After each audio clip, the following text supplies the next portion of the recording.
Counterculture. Ooh, I'm not sure. Wait, I don't want to do this. Too much pressure. Counterculture is when you Wait, no, oh my god, no.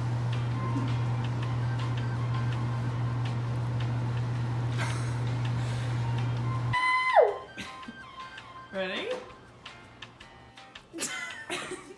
I can't. I'm done.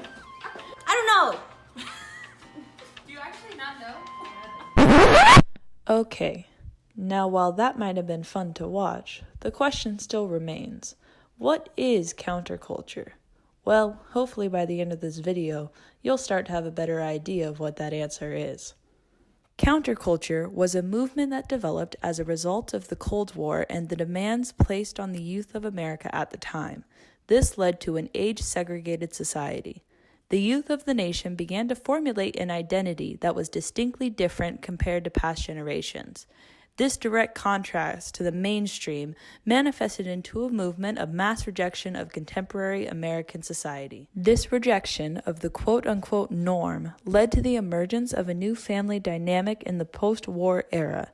The relationships between parents and their children were now changed.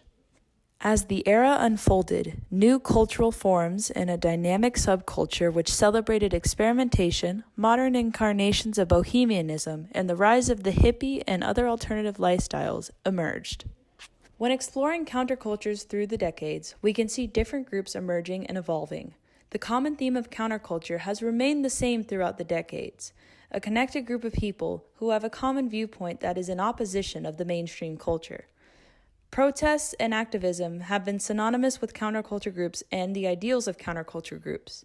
Today's counterculture can be seen in all forms of media. It is visible on television, the newspapers, and social media. Activists and protesters have gathered in the streets of America. The counterculture of today is a direct parallel to that of the counterculture in the 1960s.